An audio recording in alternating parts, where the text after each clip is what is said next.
Yo, it's K. We need to talk about Antonio Brown because he is facing some very, very serious allegations, and I know there's footage out there and a lot of different conversations that are being had about the circumstances that he's in right now.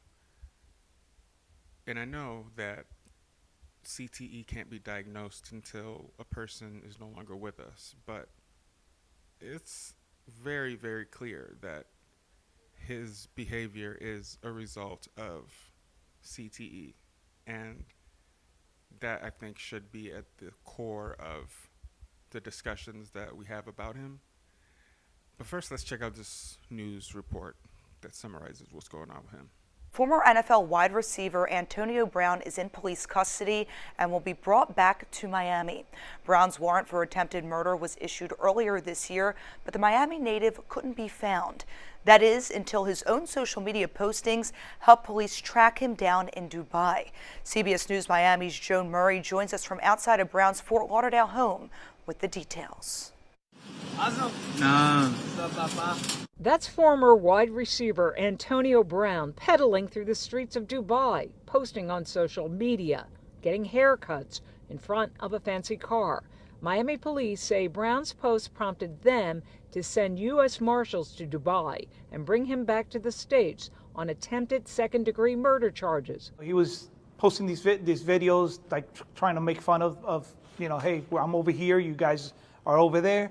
But the last laugh's on us. Brown is being held in a New Jersey jail. He's not fighting extradition to Miami. Watch out, watch out! The charges stem from this incident in Little Haiti back in May, outside a celebrity boxing event. Police say that's Brown holding a pistol, then going after a man. Next you hear gunshots. Based on what our detectives saw, Brown was the aggressor. Brown was the one that shot. Brown is the one that's going to be arrested. Brown disputes it, saying he's actually the victim. Someone was trying to rob him. So it's very well documented how his behavior has changed since the birth of Ted. We've seen his shenanigans on the field. We've seen the numerous incidents he's had off the field, the people he's associated with who are also going through their own mental health crises. And look, when them people are after you, them people will find you. So the fact that you're out here posting videos, even if you're in Dubai, thinking that that was going to somehow save you, is just another example of irrational behavior because, I mean, look where we are now. And this is coming on the heels of other tragedies in the NFL on top of the piling up of cases that have been linked to CTE and erratic behavior and or behavior that results in deletion of self or other people. So at this point, we have to hope that he's not put into a circumstance where he can further harm himself or other people. But it's a serious conversation that needs to be had about the effects of brain trauma, because clearly this is not normal behavior, and it just keeps on getting worse. Every time you hear about him, it's something worse than the last one, and it's not. I can't just chalk it up to him being reckless like this.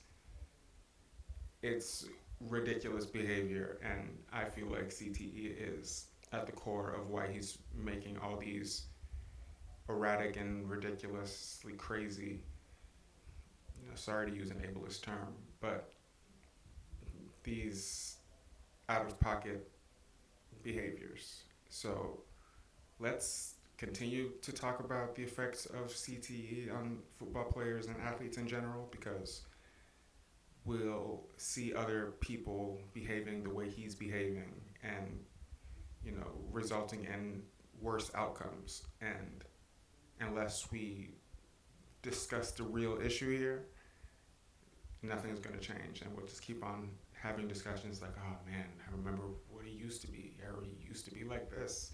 It's a shame. It's like what's a shame is that the game itself is not doing enough to protect their players. They can say they're doing that, but as we have seen already this NFL season, it's not enough. So hopefully the person who was hit in this is doing okay. Hopefully AB can get some help, whatever help he can get with his mental health, and we'll continue to follow the case as it progresses.